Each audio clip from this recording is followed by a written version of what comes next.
Hello, everyone. This is Adam Meister, the Bitcoin Meister, the Disrupt Meister. Welcome to the Beyond Bitcoin show. Today is August the 22nd, 2020. Strong hand. Unconfiscatable. Bitcoin is the next Bitcoin. Do not accept a new normal. Fitting in is overrated. Create. Do not destroy. Compete. Don't complain. Personal responsibility is a new counterculture. Don't scapegoat people. Be a unique beast. You're never a victim. Hello, my elite friends. What is going on tonight? You guys are pouring into the room. Good to see you.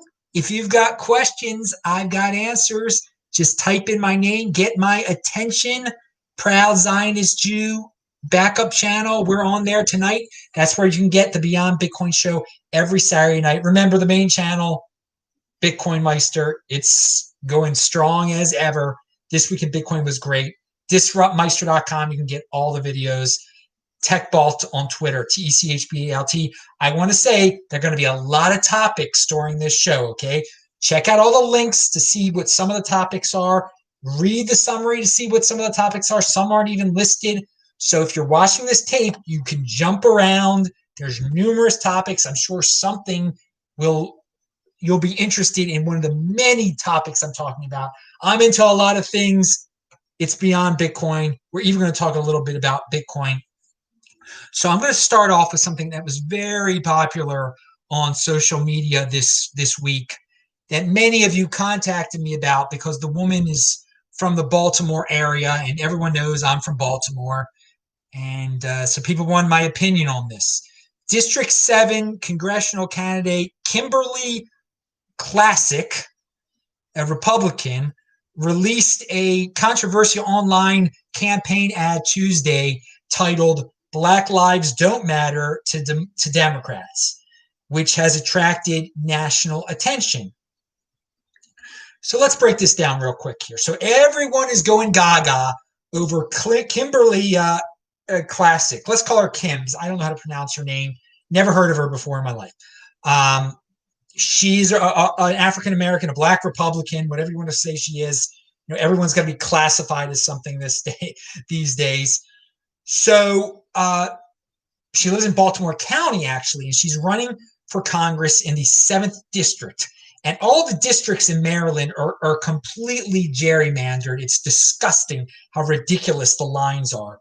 So this thing goes into her whole district is not in. It takes up a lot of Baltimore City, but some of it's in Baltimore County, some of it's in Howard County, and that's very important to remember. So everyone who's outside of Baltimore is like, "Oh my God, look at this! A Republican in a Democrat state. She's got such a chance. This is such a great video." And I'll say this. The video was it was professionally made. It was a very good video. It was very it was convincing on a certain level. And if voters actually thought, if voters use their brain, it might make them think and might make them interested in another party, the Republican Party. But I'm going to give you some insight here. First of all, there was already a special election. This seat was held by Elijah Cummings. He died. So they had an election already to fill it, and she got crushed. She got crushed by Kweisi Mfume, who held the seat a long time ago and now holds the seat presently. So she already got crushed. And when I mean crushed, I mean just destroyed, because Republicans don't win in Baltimore City, in that part of Maryland. It's just impossible. The voters see an R and they turn off. Okay, so just so you guys know, everyone's raving about the video, but let's see what this duckpin blog said. The video is very well produced. Is a very well produced video and critique of Democratic leadership in Baltimore. It also has nothing to do with running for Congress and shows, as I have often said, that Kim isn't running for Congress to be elected to Congress. She's running for Congress to be a media personality. Guys, that is what that video is. And to tell you the truth, it has gotten her a lot of interviews. And I think that's fair game. I think why run?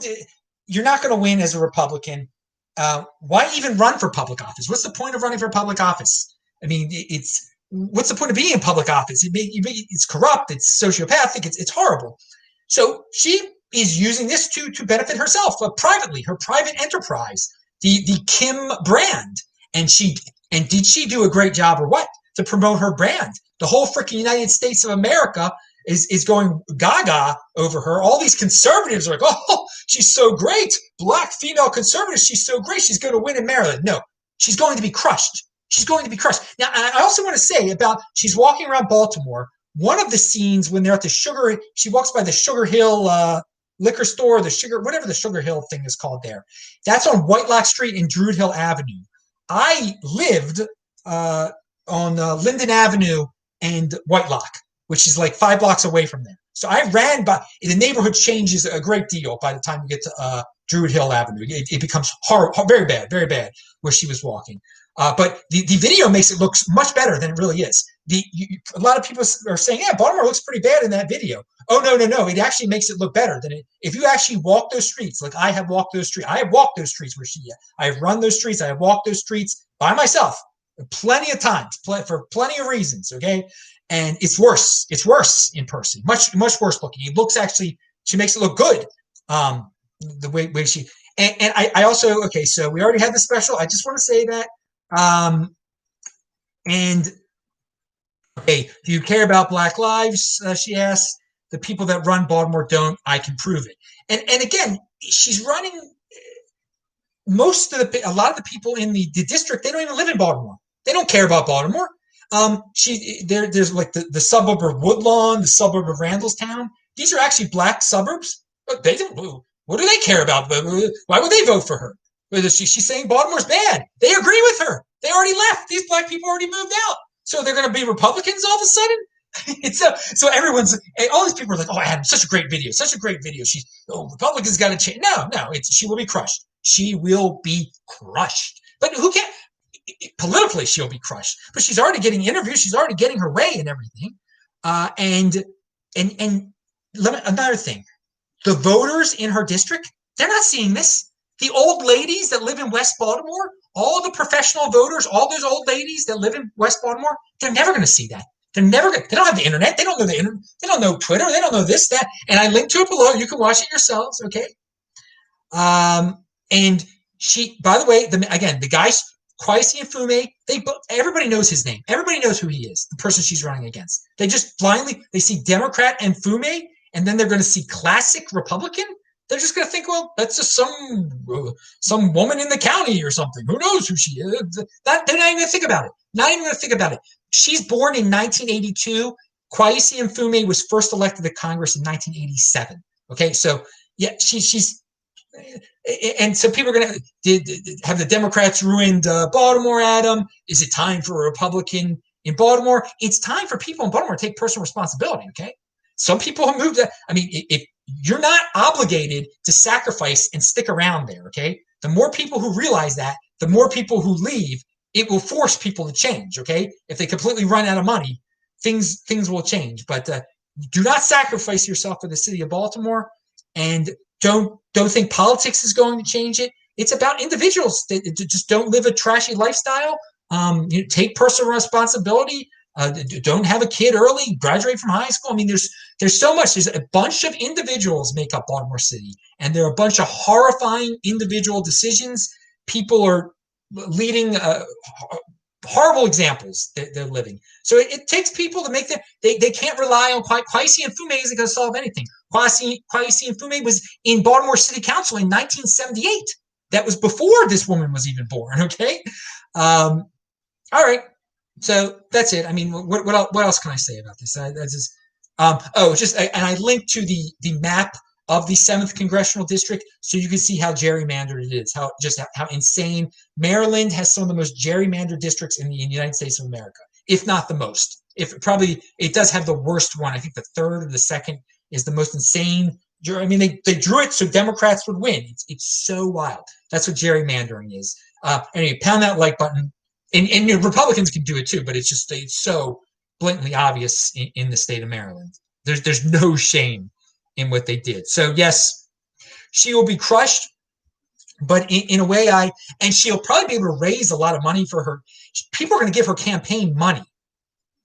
And I would urge you not to give her campaign money because of this, because unless you want to help her private career, because this is all, she's just trying to move up in the world. Now, at least she's not moving up in the world like Kamala Harris did.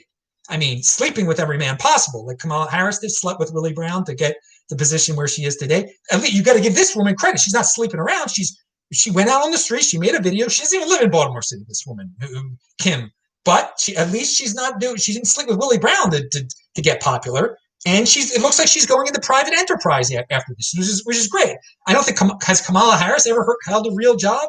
Has Joe Biden ever been in private enterprise before? No, these people. So I think she will be soon. Kim Klacik will be more accomplished than Joe Biden. Okay, now I didn't even know the Democrat convention was going on Monday until I knew it was coming up, and I just got to say, now that it doesn't have all the. I mean, when it used to be in person before this virus came around, there was all this pageantry surrounding it. So I don't think as many people watched it this time. I mean, I definitely didn't watch a second of it. Not that I watched a second of the 2016 either, but I would assume less people watched it, and less, there are a lot of people that are stuck at home and are now couch potatoes more than ever. I didn't see a second of it, okay? But I did. Ben Shapiro commented on it, and I heard some other commentary on it, and I heard who spoke well, blah, blah, blah, blah, blah, blah. It's a waste of time, okay? But the Democratic message seems to be about who can be the biggest victim and stir up the most feelings so people are scared or they're sad. Victim glorification culture. It's a sick message in a time of sickness, and it's no coincidence. And it's the opposite of what I stand for over here. I'm all about being in motion and being a unique beast. It's definitely, there's no doubt about it, that the Democrat message is to scare people and just who's the biggest victim. Let's talk about this racial group. Let's talk about this sexual group. Let's talk about it, and try to stir up anger and guilt and say you are responsible for them. It's because you're successful. You gotta take care of the victims. And everyone's clamoring to be the victim as everyone wants a piece of the Democratic Party. It is disgusting. It is sickening. So Ben Shapiro brought up this one girl who spoke, who said that, you better vote now or the world's going to end or something. And she's like only 18. I never heard of her before. Have you heard of this Billie Eilish girl? She's got like green hair. She's like a singer. I heard her music. She's got a good voice.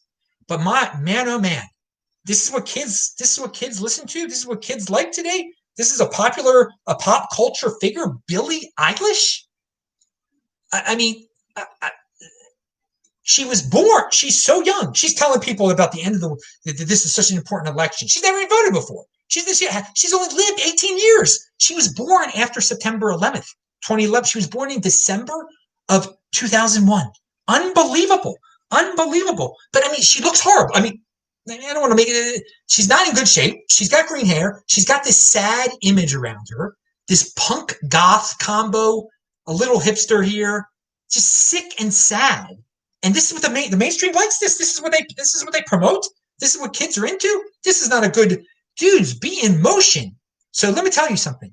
Kids should know. Kids, if you're watching this, Bitcoin over Billie. Bitcoin over Billie. Repeat it. The people who choose Bitcoin over Billie, they're going to be the successful people. The rest, the 80%ers, they're going to be the victims. They're going to be the ones clamoring for the Democratic platform. Oh, I'm a green hair victim. I'm this, I'm that, and I'm the other. Do we have any questions? No, we do not. Someone said, I thought Billie Willing was a dude. Well, no, it's Billie. I don't even know. Billie Eilish. She's definitely not a dude. She has large not cojones. What's a word for boobs? Large boobs. All right. So pound that like button. Yeah, but she does have a good voice. I did listen to it, but it's like depressing, sad songs. So she might have some talent there. But man, and she's just representing victim culture. And yeah. And the victim culture people, they have decided to live 100% through the leaders, okay? and say the country will be over if Trump wins. It's complete nonsense panic porn, okay? So they're like, they're putting Trump on a pedestal and they're like, it's over. If he wins again, it's over. I must give my life and my responsibility over to our leaders. They will fix all of my depressing problems. No, dudes. Personal responsibility, Bitcoin over Billie. Kids, I mean, her voice might be good, but dudes, that is some sad stuff, man. I can't believe this is this goth. When I was young, there were happy things. I mean, you could even say, the rap music is complete nonsense and stuff. But I mean, sometimes it can be kind of happy. I mean, this is worse. What I saw with this woman, this girl. I mean, this is terrible. Yeah, I mean, promoting violence is bad. That's not cool. And promoting excessive drug use and not being a good dad, and that's bad. But this is bad. Also, this is looking like a green-haired goth trying to say, the world is about to end if Trump wins. It's I can't believe this is popular. I mean, I can understand why the rap is popular. I understand that, but her, no. So maybe someone can. Maybe I'm just behind the times. I'm glad I'm part of the counterculture.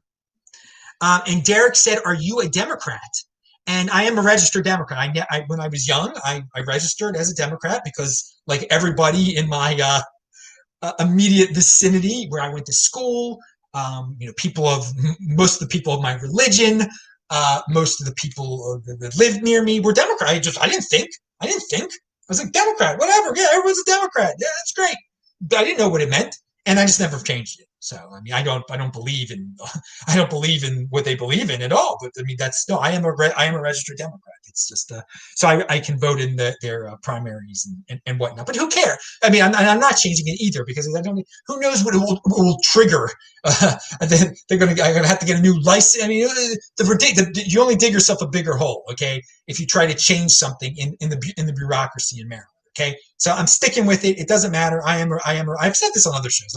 I'm just a registered Democrat because when I was 20 years old, I registered when I was 20 because I couldn't register when I was in 12th grade because I was too young. I'm giving a little. You have to be 18 by the next election, by the next general election. I'm born after the general election. Everyone has a pretty good idea what 2 months I'm born in, so I'm not going to say what it is. Anyway, pound that like button. So moving on.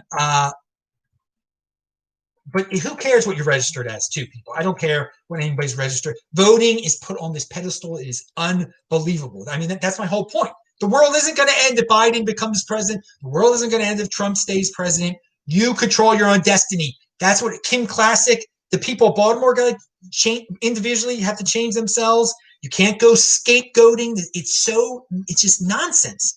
The scapegoat. I mean, the Democrat, the clips I heard, I mean, their whole platform is Trump is the cause of all your problems. Trump caused the virus. Trump did this. Trump did that. Trump did that. It's like, dudes, take care of your own selves.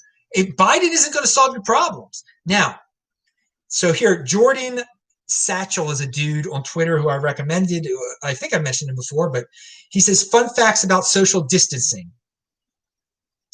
Where the heck? Oh, my God. Oh. First of all, something else was put in there. In Europe, social distancing is recognized at 1 meter, which is 3.3 feet. In the United States, it's 6 feet. In Oceania, it's 5 feet. Why the discrepancy? Because it's not science and a total myth based on complete speculation. Couldn't have said it better myself, dudes. It's nonsense. The social distancing, if it really made a difference, there'd be a real number, okay? Complete speculation, wash your hands if you're scared about getting the darn disease. Now, Governor Christie, and if you're sick and old, lock yourself up, all right?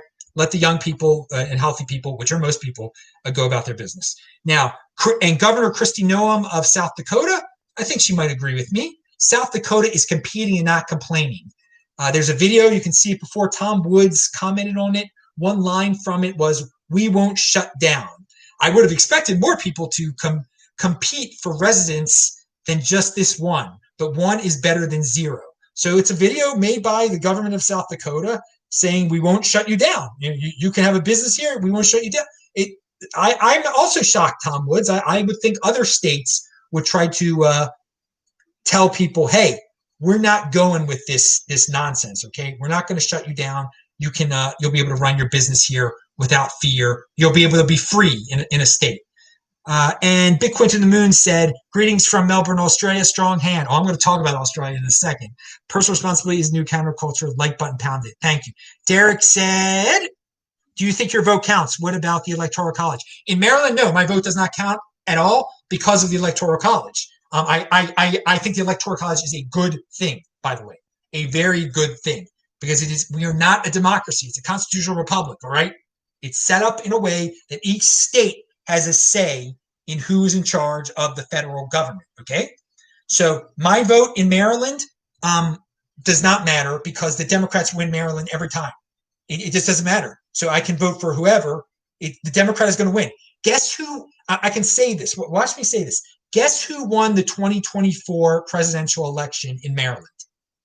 The Democrat. I mean, it's already this.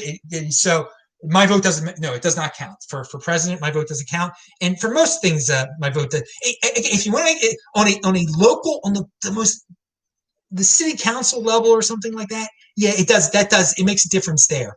But talking for president, no, it doesn't make a difference in Maryland. Now in these swing states, it will make it. In Florida, it makes a difference. It makes a difference in Florida and Pennsylvania. If I lived in those states, if I was registered to vote in those states, it would make a difference for who would win the election, possibly. But I am a huge fan of the Electoral College.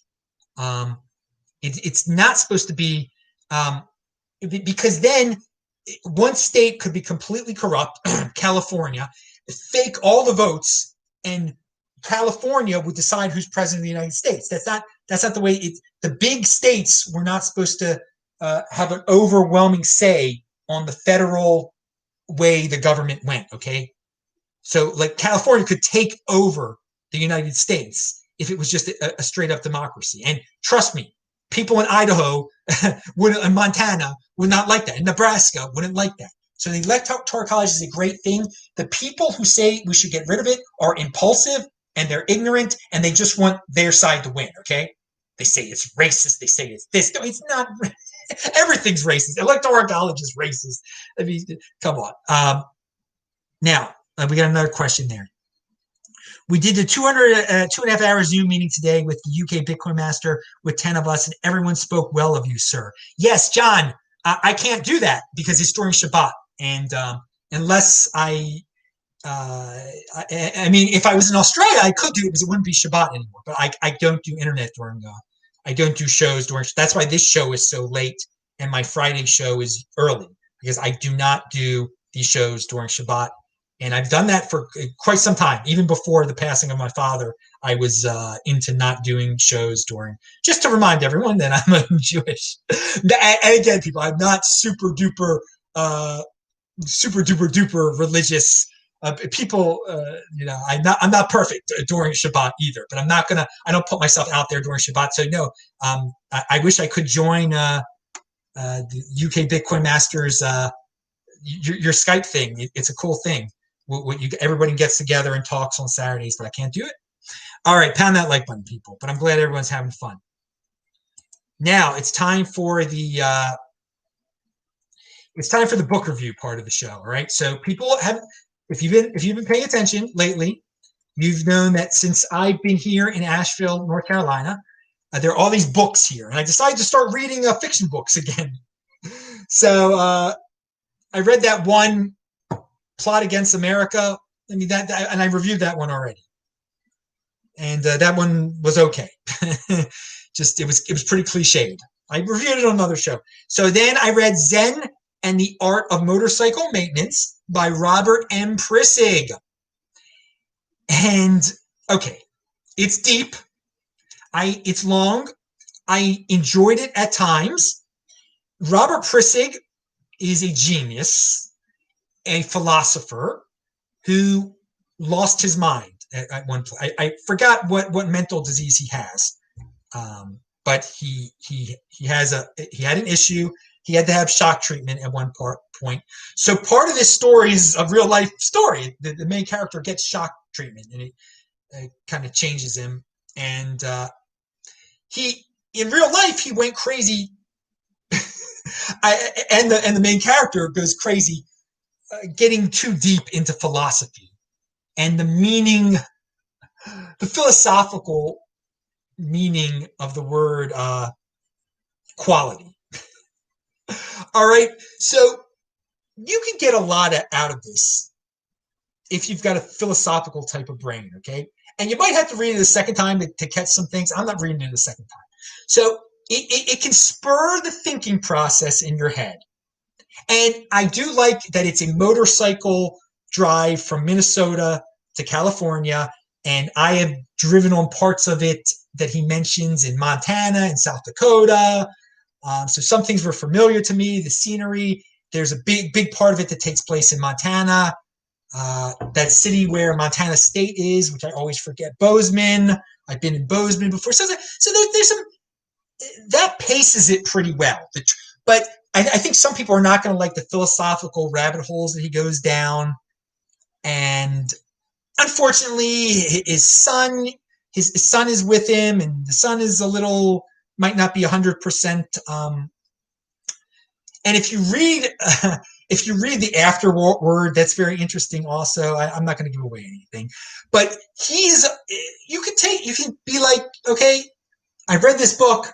I can be a lone wolf. I can be a unique beast. Fitting in is overrated. Go against the narrative. Go against the dialectic. You can get that from the book. So I like that part. Conscientiousness. That's what I think that's what quality is. To me, quality is conscientiousness, okay? And just don't blindly follow philosophers. Have some gumption. These are all things you can take from the book. But he kind of, he doesn't really, he goes from one idea to another, and I think it gives you options, and he leaves some options open there. So at first you think it's all about logic and reason. I mean, and he definitely is into logic and reason, but then he leaves open, and I think some people who are postmodernists will be able to interpret it in their way, like, well, there's something beyond logic and reason. So, okay, there's my review of that book. It'll get you thinking, and I think there's a lot of different ways of it, because he also has a split personality in it. And so that's why at times, the motorcycle maintenance part of it is the logic and reason, and the commitment to quality and the commitment to conscientiousness. But then when he starts talking about the philosophers of old, that you shouldn't just worship Aristotle, you can't just blindly accept them, that they should be challenged, then you get into almost not postmodernism, but something beyond logic and reason, which maybe he would also define as quality. Okay, I've gone too deep. It can get deep, the book.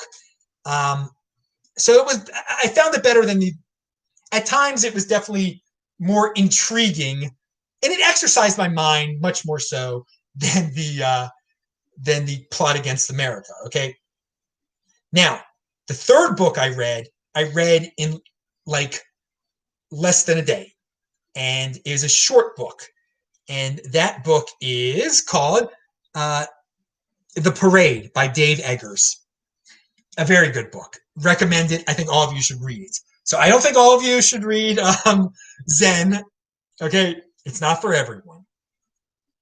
This book, Zen and the Art of Motorcycle Maintenance, I said this before, you're probably going to have to be in college to read this. I don't know if a 12th grader could read it. And I mean, maybe even older than college, okay? But this Parade by Dave Eggers, yeah, you can read this. There's a little sexualization in it, so maybe it's not for ninth graders, but I think a ninth grader and a 10th grader could learn. It's a good book. Parade by Dave Eggers is a good book. It shows just the third world barbarism, the third world thuggery, the third world lawlessness.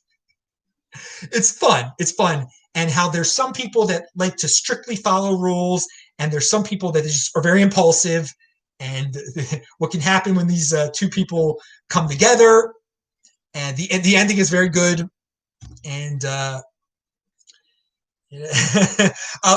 leave it at that. There's it's a wild the developing world can be a wild freaking place and a very dangerous place, and they need private contractors to do a lot of things for them, and you can get paid a lot of money. They're building a road. They're building a road in a third world country. That's what's going on. Okay, I'll leave it at that. I highly recommend it. I highly recommend it. That was good. Now I've started a fourth novel, and I will review this when I'm done it. And it's going very fast. Also, I'm enjoying it. It's called Butcher's Crossing by John Edward Williams, and by far out of the four writers, he's the most talented writer. He's the most talented writer. He's not like a Robert Prisig is like some 170 IQ genius, but that doesn't make you a great writer. Okay, it just really puts you in like 1873 Wild Wild West, and that's what this book is about. Hunting buffalo in 1873 Wild Wild West is Butcher's Crossing, but I'm not done it yet, so I cannot give a review of it yet, but I am enjoying it, and I've only got like 100 pages left, and I really want to read it afterwards. So, by the way, I do my reading after right before I go to sleep, and so I fall asleep with the book. And so maybe that's when people want to do it. I also read earlier today here on Shabbat. I have some extra time because I don't go running, and I read then also. And let me just see if there's anything. Okay, so that's your book reviews of the day. It's not a waste of time to read any of the four books that I mentioned, though. Although the first one that I already did the review of, Plot Against America, cliched. Some people will enjoy it. Now, Matt Odell has a. Let me see, and also, do we have another question here? Okay, Roman, I'll get to your question in a second, since we're going to talk about Bitcoin right now. Matt Odell said, and he's talking about Bitcoiners, for a group of individuals who take so much pride in low time preference thinking, it's amazing how much the 24/7 news cycle of outrage and fear influence so much of your day-to-day decisions. Aim to be consistent and deliberate rather than emotional and reactionary. I agree. There are some Bitcoiners out there that get way too carried away, worried about the virus and everything. Do not get emotional. Do not freak out. Don't freak out also by like people you don't agree with in the space. Keep it logical, and don't be impulsive. All right. Don't let the 24/7 news cycle is a distraction. People, you have to know how to surf it and avoid it and not take it too seriously. And speaking of that, this is something out of the news cycle. I got this from the Drudge Report. Barron now taller than dad. Yep, that's news on the Drudge Report. That's news. That's the 24/7 news cycle. That's 80%er. That's politics, guys. Bitcoin over Barron now taller than dad. So it's news that I should care about, that Barron Trump is taller than his father. This is new headline news on Drudge Report. Conservative Drudge Report. Yeah, good stuff. Let's so listen to Max Hillebrand on What Bitcoin Did podcast.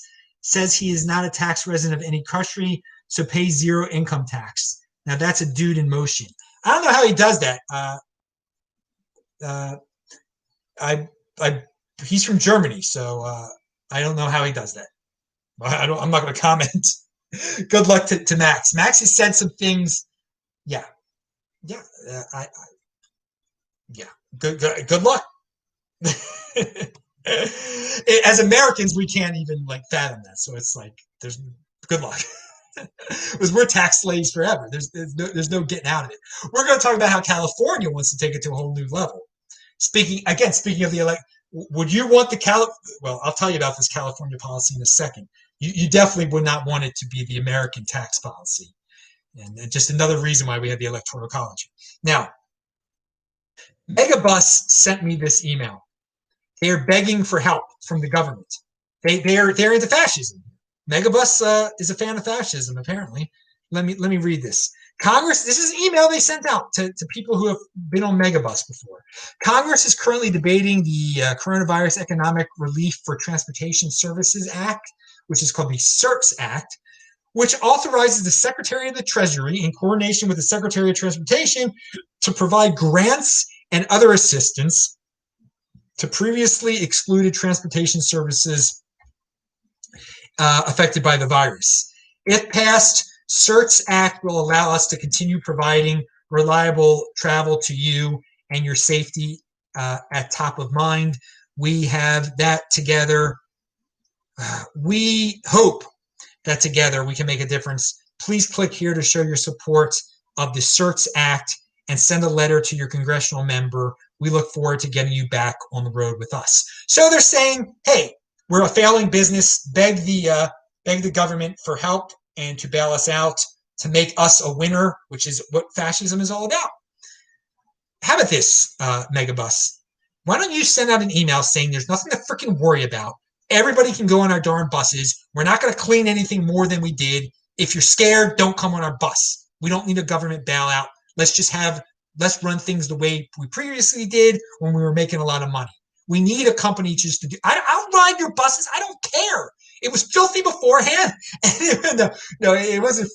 The other one of the other ones was filthy. It can be filthy there, but not as bad as the one I took to Vegas. What was the other one called? It's the one that's in Europe. They're all being so scared now and begging for government bailouts because they're scared people are not going to want to ride them. People will ride them. Not everybody's freaked out by this stupid virus. All right, who cares? But they're begging for a fascist bailout. Very nice.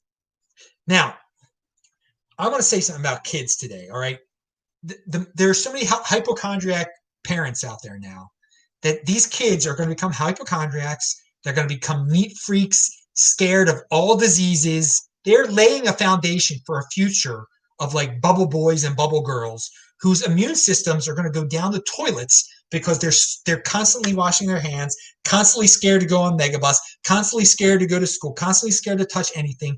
We are raising the long-term effects of the last, whatever it's been. How many months has it been now? Like almost 6 months of everybody being panic stricken. This is not going to be good for kids. Okay. So let me tell you something. If you have kids, raise your children well, raise them like you did beforehand, man. Do not raise them to be scared kids because they're going to grow up scared.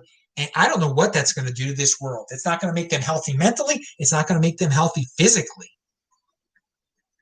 Yeah, I'd like to get Max back on the show, by the way. It's very difficult to coordinate with him because he's in Germany, and we've had close calls where he's almost come back on, but he's very busy also. Now, what else? Let me just see.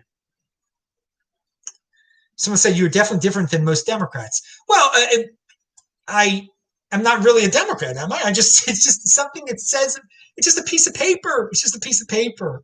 That's all. That's all it is. So I am an individual. I had to, when I was 20 years old, I had to check a box. That's all it is. That's all it is. I'm a unique beast. I am a unique beast, and we need more unique beasts out there. And I don't want to generalize. I'm sure there are other guys that are in the same position. They checked Democrat when they were 20 or when they were 18, and now they're a unique beast, and they never changed it. And part of in Baltimore City, the only election that matters is, now again, I registered in Baltimore when I was 20 years old. I didn't live in Baltimore City. I was registered in Baltimore County, even though I was in St. Louis going to college. But the point is that in Baltimore City, a lot of people stay Democrats because that's the only.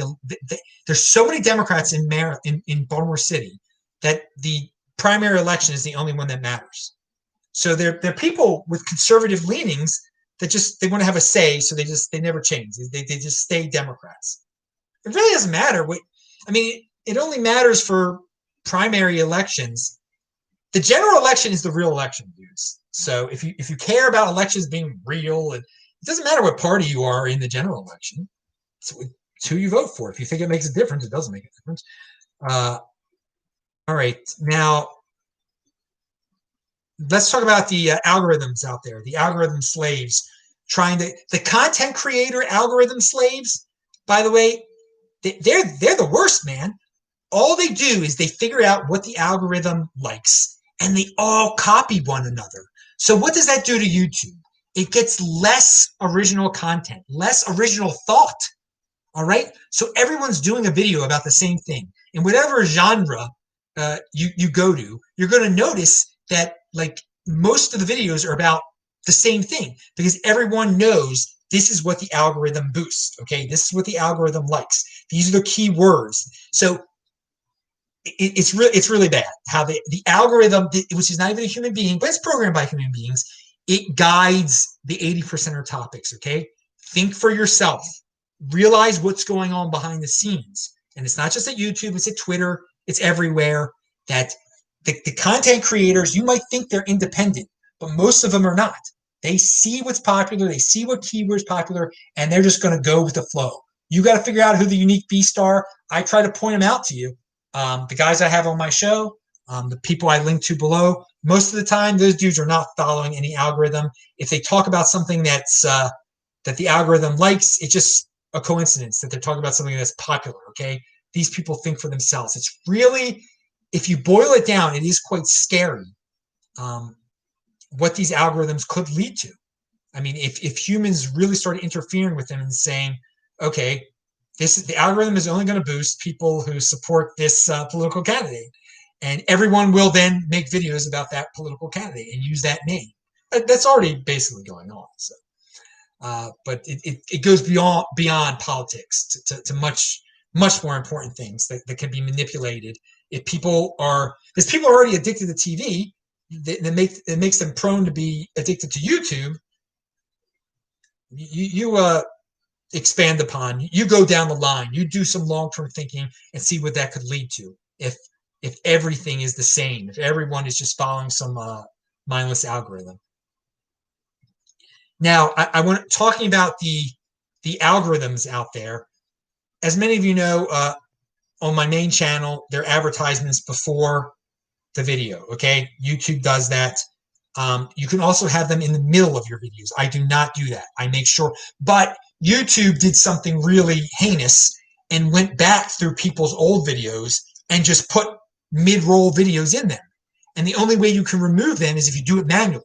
And I have like 1,700 old videos. I can't go back through all 1,700 and review all and get rid of all these ads they added. But I want to say something that they straight up said.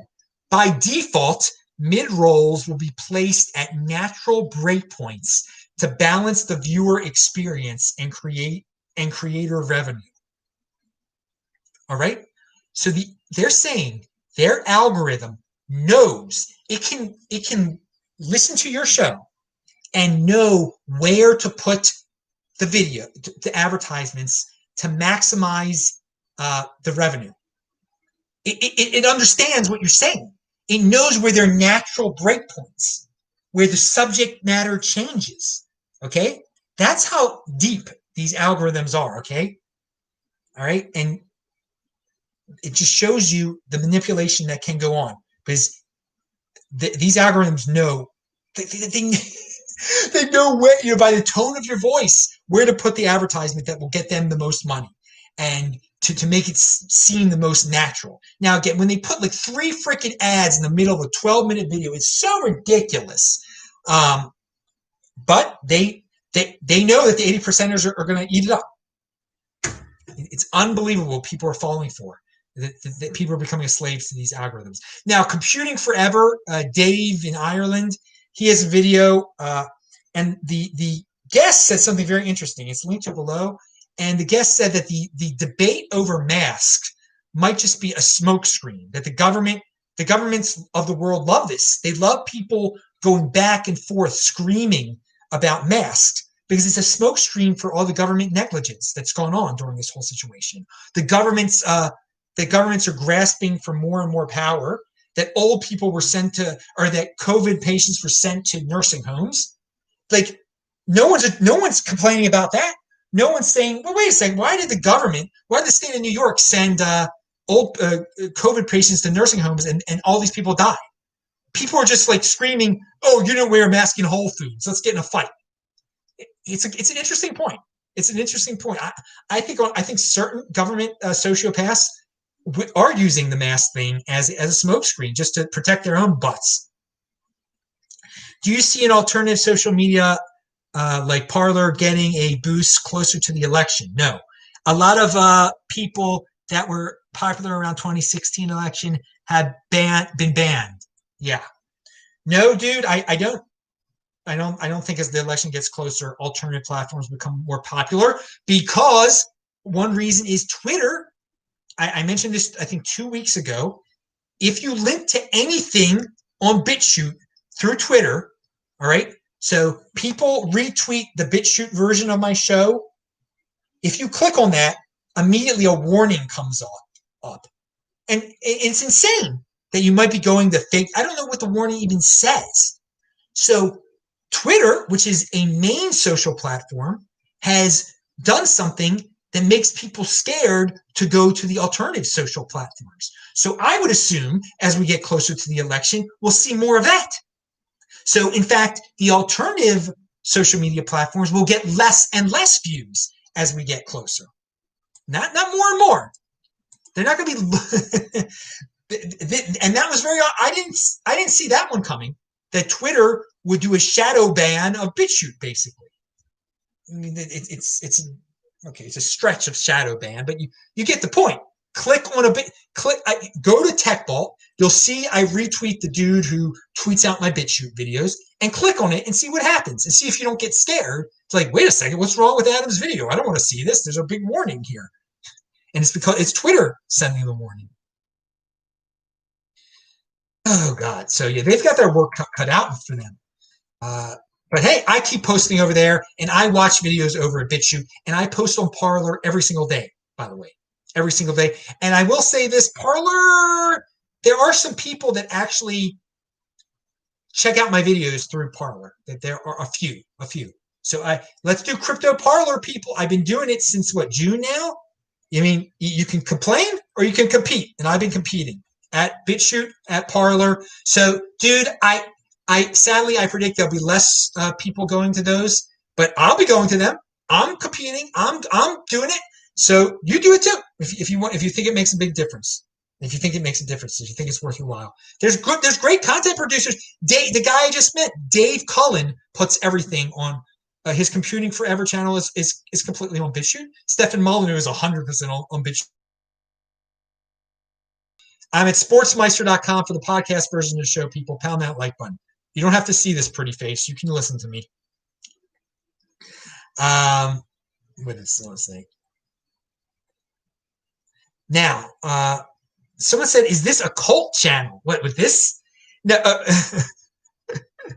no. This is not a cult channel. This is a unique beast. I mean, I appeal to a unique group of people. It's the personal responsibility. It's the counterculture. It's a counterculture channel, man. This is not mainstream stuff. This is not mainstream stuff here. All whether it be here on the backup channel or the main channel, with the Bitcoin Meister, with Adam Meister, what I produce. This is unique beast type of stuff. It's not a cult.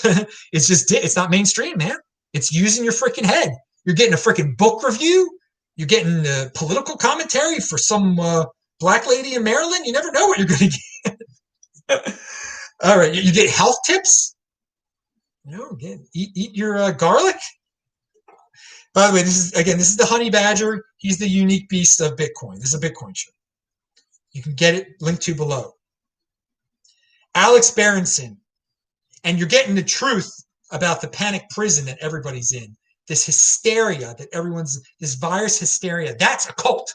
That's a cult. That's a mass movement. The virus hysteria is a mass movement, an unthinking mass movement.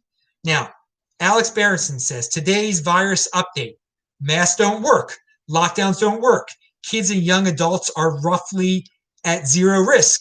Adults under 50 are at tiny risk. Adults under 75 who aren't already at death's door are at very low risk. Many people already have immunity. Panic forever. So there we go. Those are the simple facts, but then so many people default to panic forever. We're living in this panic forever culture. The whole Democratic convention was reinforcing that, apparently, saying panic forever unless Joe Biden wins. Now, again, remember, guys, if Joe Biden wins, panic forever will disappear from the mainstream media. We all know that. Isn't that sickening? And most people are going to fall for it. They won't even question it. Dudes, if you're in the panic forever prison, get out of it. Stop being a hypochondriac.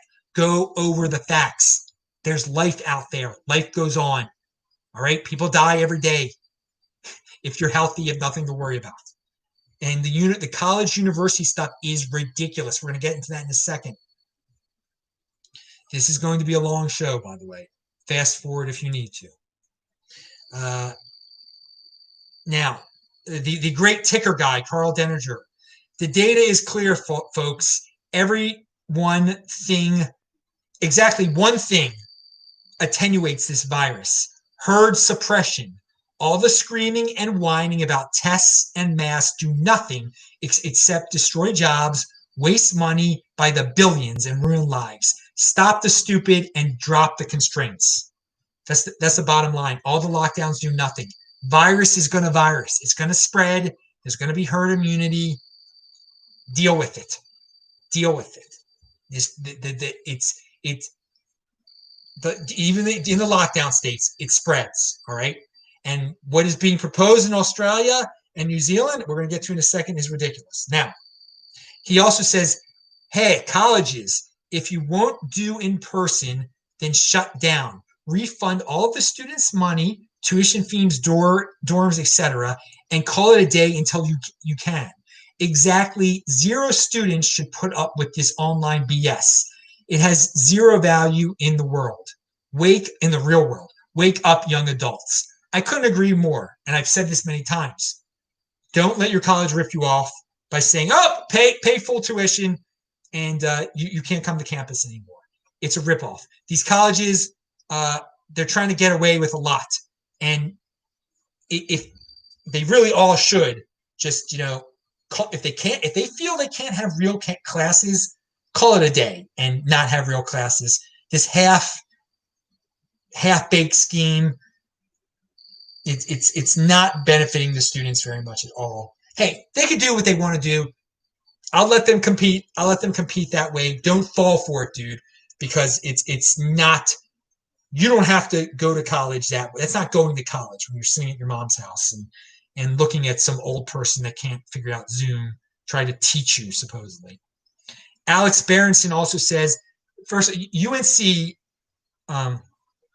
the main campus, University of North Carolina, Chapel Hill, they were open normally, and then after a week, they threw in the towel and said, nope, now you got to go. You got to go home. We can't do this anymore. You're going to do it digitally now. The UNC closure is so embarrassing. Such a failure of leadership. A consequence of pretending this virus is more than infinitesimally dangerous to college students. Rather than just admitting they're going to get it, this is where viral theater leads and why it must be stopped. Yes. The students are all going to get it. It's true. It's infinitesimally dangerous to them. The flu is more dangerous to their students. They're going to get it. This is viral theater. They played into it, and now they just embarrassingly went back for a week and then sent them all back home. And we're going to actually get into that more in a second. But let's talk about Australia. Prime Minister says coronavirus vaccine will become compulsory, except for those with medical exemptions. Now, I linked to that thread below. Some people were defiant. Some people were compliant. Some people were like, "Oh, that's great. That's great. Australia's going to force people to get a coronavirus vaccine when it comes out." Now, I want to say this to you: if that actually happens, if Australia starts to force people to get the vaccine, gun sales in the United States will go up at that point. That if in a civilized country like Australia, I mean, it's a very civilized country. It's a great country. I thought there was a lot of freedom there. But if they do that, and it will make the news, you better believe the gun sales will go up in America, because that's what the Second Amendment is all about, dudes. That is insane. Mandatory vaccine for something that's not even dangerous. I mean, you could not force me to get. I mean, the flu vaccine has been out there for so long. I've never gotten the flu vaccine. I don't want to get the flu shot, whatever it's called. There's no need. I deal with it. I'm a young person, a healthy young person. I don't want it. And that if they come out with a coronavirus shot, it should be the same thing. If you don't want it, you don't have to get it. If I was forced, if it was compulsory to get the flu vaccine, I would also refuse. I would refuse. I would leave the country. I would do something. I would use, anyway. This is why we have with Australia. They don't have the Second Amendment, okay, and that's why they can get away with this type of thing, with that type of tyranny. Now, I hope they don't. I hope it's just big talk by the prime minister. That is ridiculous to make it mandatory, a mandatory coronavirus vaccine, which is not even tested, which could be so incredibly dangerous to humanity, could be much more dangerous than the disease itself. All right, going back to college, the Big Ten football parents, the Big Ten football conference parents are getting really angry and they're protesting. That's a good sign. Now let's go back to UNC Chapel Hill canceling school. Someone says, I teach at a community college and we're getting loads of students who otherwise would be at 4-year who want to pay $20,000 a year to sit in their parents' den watching old people fumbling with the share screen feature on Zoom. And people are pointing out that maybe University of North Carolina shut down when they did because they just waited for the checks to clear. Wow, what a bait and switch. Students paid for face-to-face, and after 1 week, they go remote. No refunds in fees or tuition for the change in instructions per the board. So no, they paid full for having regular college, then they do the bait and switch, and they're still on the line to pay full for the semester as if they were going to campus, and they're not. Just North Carolina, what a ripoff, dude. Now, in California, this is what's going on. My son is a senior, and that's exactly what he's doing. First year of community college is free in California. There's no way I'm paying $10,000 per year for the same core classes. So some people are figuring, okay, I'm not going to have my kids sit at home and take these classes and pay tons of money when I can send them free to community college to take the same classes, and eventually he'll be able to go to a 4-year college on a regular campus and be ahead of everybody. And California, which will be bankrupt soon, they let people go to community college for free. So there's going to be a lot of Californians figuring this out. There's going to be a surge in community college attendance in California, and it's free. So it'll be a bigger cost to the taxpayer. Hey, California put it out there. The people are going to take advantage of it. But can you blame them? Would you rather pay all that freaking money to go to Berkeley and sit at home and not actually go to Berkeley, or go free to community college and then, in 2 years get accepted to Berkeley and be ahead of people and have a real college experience? So California, you thought you were really cool giving away free community college? It's about to cost you a lot more money. But it was already costing you money, and you tax the living heck out of your citizens. We'll go to that we'll get to that in a second. I think there's some more questions. Let me see. Defiance, not compliance, baby. Yes, defiance over compliance. And Roman Q said, if California regulated Airbnb out of California, would you still visit California? I think they basically are going to. They already regulated Uber, didn't they? Yes, because remember, Roman Q, the Airbnb that I stay at in Los Angeles, I made friends with the owner, and I do it through him. I don't do it through Airbnb. The family. So yeah, if they got rid of Airbnb, I would still go to my guy in Los Angeles. I probably could make there'd be black market Airbnb too, But yeah, the neighborhood that I love in Los Angeles. I mean, it's in my heart. Fairfax, La Brea, whatever you want to call it, Chabad. That dude, I rent directly from him.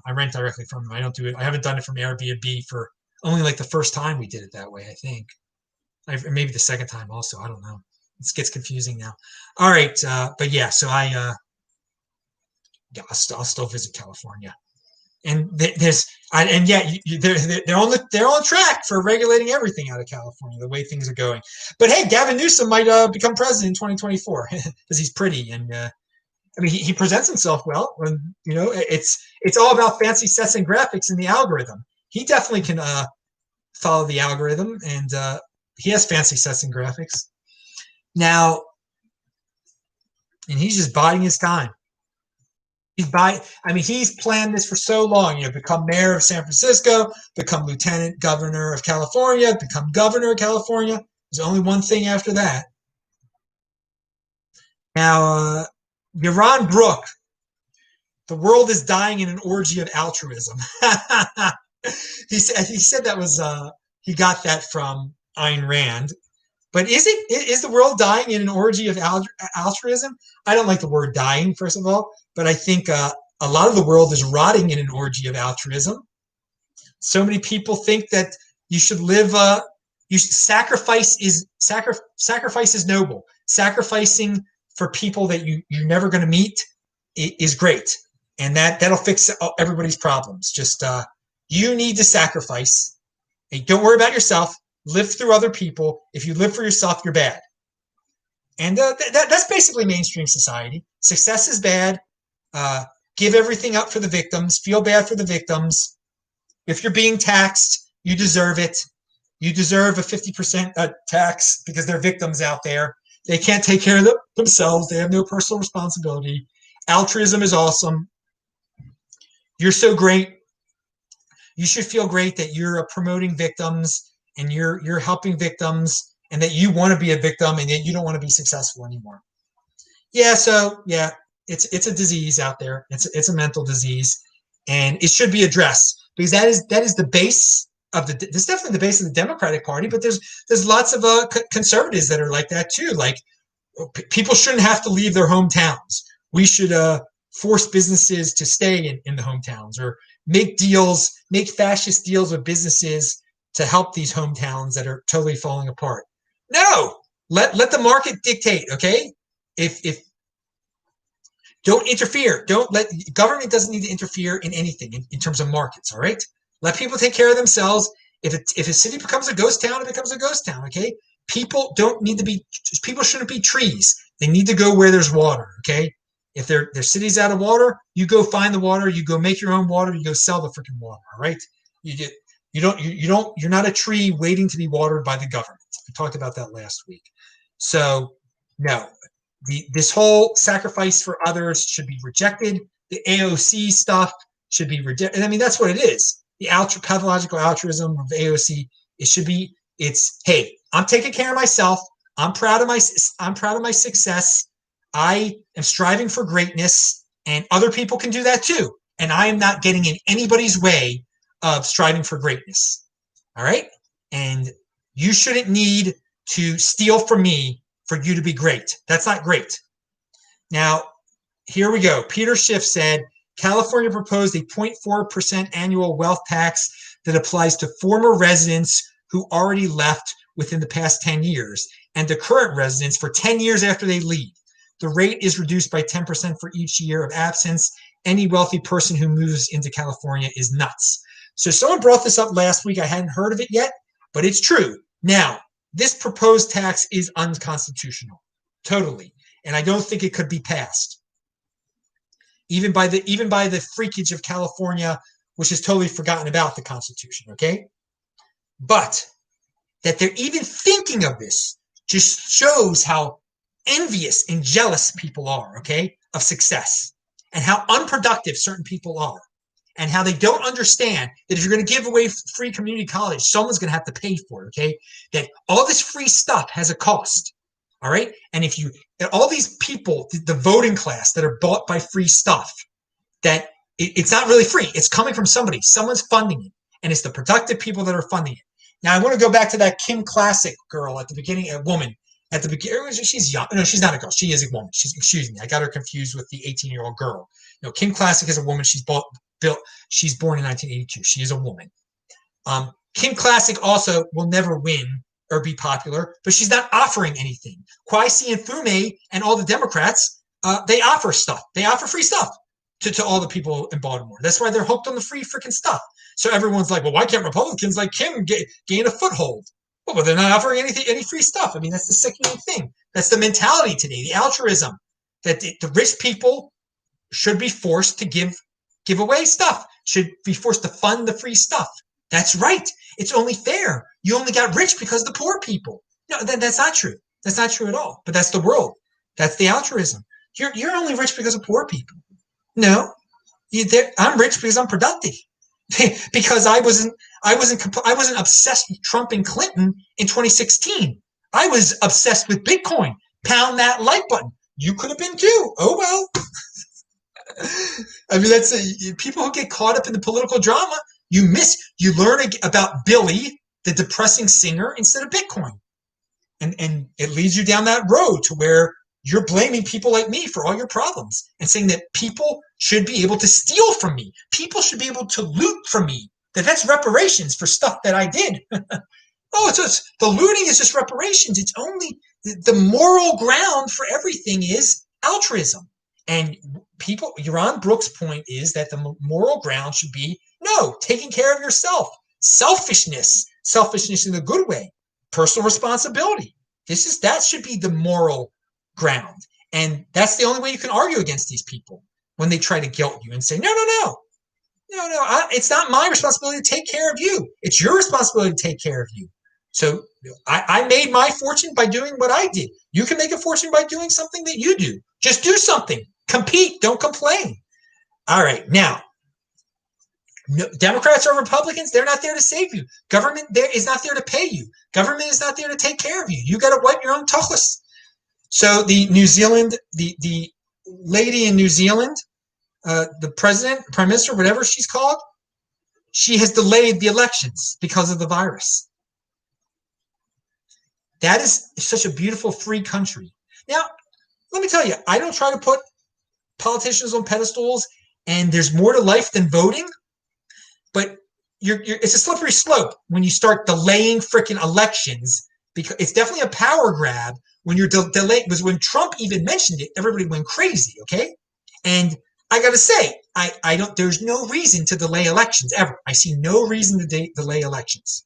That's not a reason to delay the elections, what's going on in New Zealand. Absolutely just seeing how far they can push it. So she's a sickening beast. Remember, This Week in Bitcoin, Boris was on, Guy Swan and Tommy were on. It's linked to below.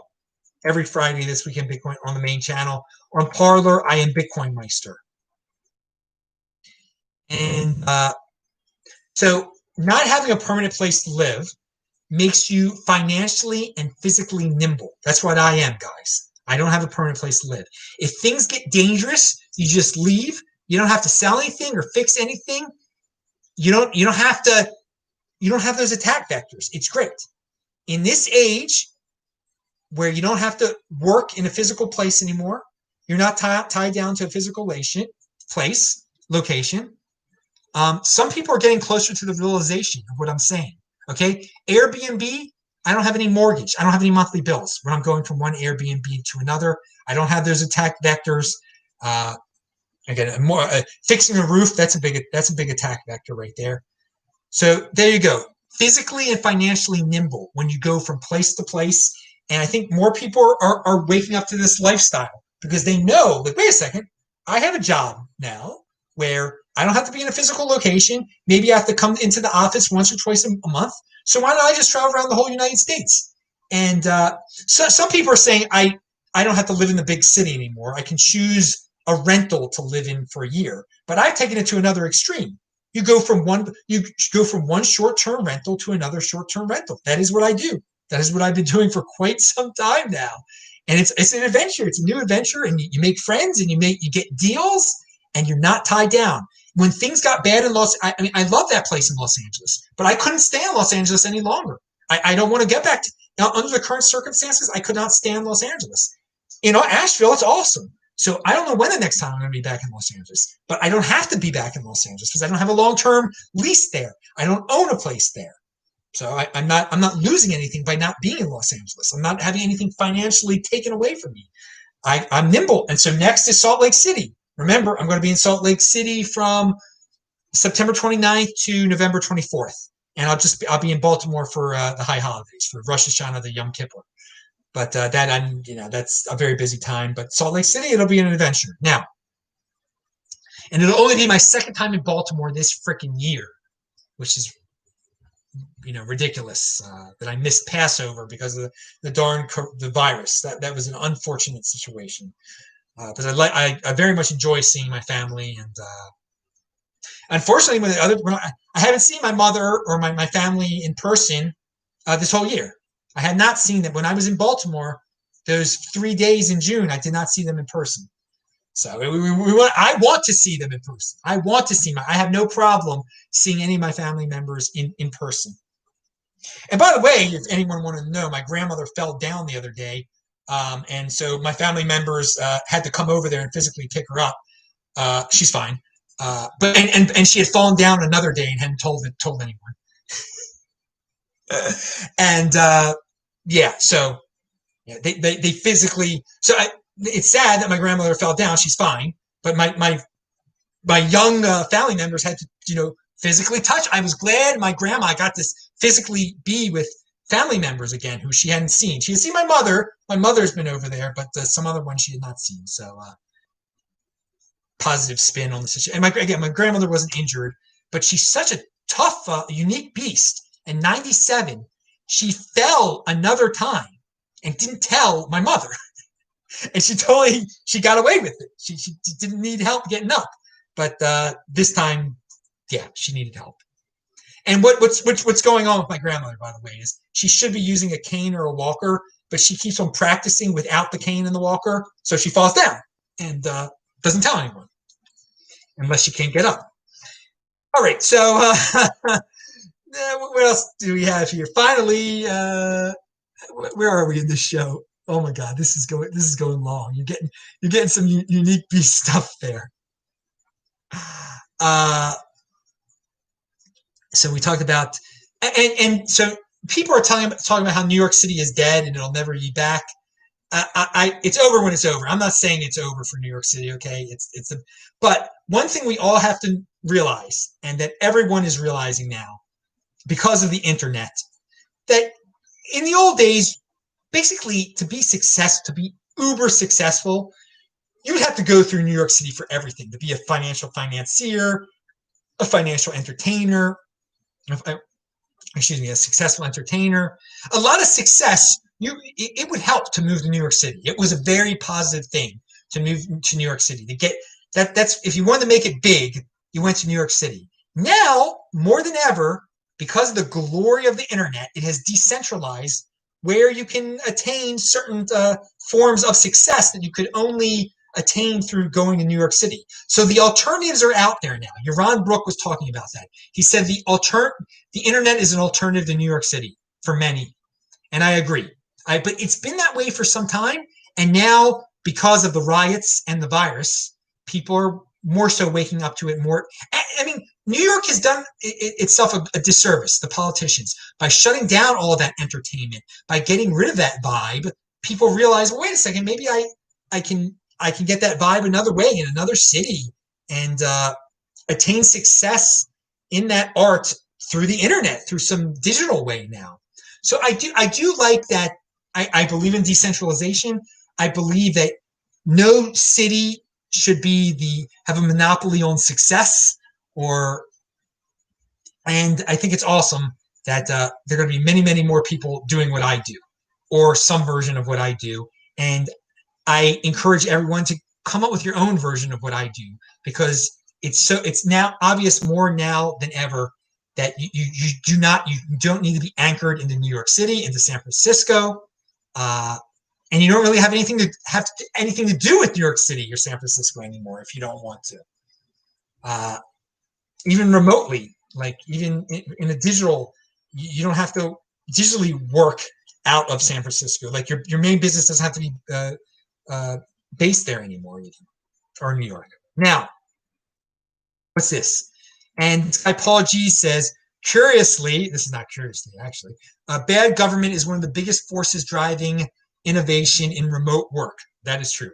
Superficially, the dysfunctional San Francisco city government, high California state taxes, and U.S. immigration policy. If remote is the future, these policies are making it happen faster. So, yeah, government, it does not help. Government does not help. They are speeding along the remote revolution by trying to help with their policies. Okay, their policies do not help.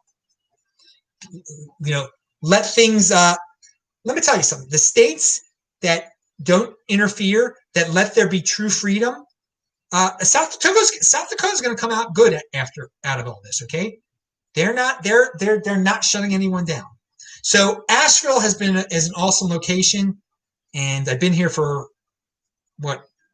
since June 3rd, and I want to point out that this Airbnb, physically, it's a beautiful Airbnb. But one of the things that when you're choosing your Airbnb, when you're choosing your lifestyle, make it walkable. I am just a few blocks from Trader Joe's, Harris Teeter, and Whole Foods. And I have not been in the car since the 4th of June when I dropped off the rental car that took me down here, that I rented from Baltimore to get here. So that's just another reminder. One of the reasons I have enjoyed my stay in Asheville so freaking much is because I can walk. It is so walkable. The location I'm in is so walkable. Not all of Asheville is walkable. And by the way, I don't need to be in a super walkable place because I can run so much. Like I can run 5 miles for food or whatever. It's no big deal. I've run long distances. I mean, even here in Asheville, the Audi is 4 miles away, over 4 miles away. I've run to that Audi and back. That's over 8 miles round trip for the heck of it. But I'm a unique beast. I'm in good shape. So there's your health tip of the day and your Airbnb tip of the day. Fitting in is overrated, people. Be a unique beast. Be an individual. Be proud. All right? No revenge, no scapegoating, no resentment. Be an adult. Remember what an adult is, dudes. All right. I'm Adam Meister, the Bitcoin Meister, Disrupt Meister. Pound that like button. Bang that bell button. Do me a favor. Retweet this out there. Buying over crying, baby. Buying over crying. Derek says, yeah. And that's the same thing as compete, don't complain. There are all these people that are been crying. They're crying listening to Billy. Dude, you should be buying that Bitcoin instead of crying with Billy. All right. I'll see you guys. Thanks a lot. New show every day. Conviction.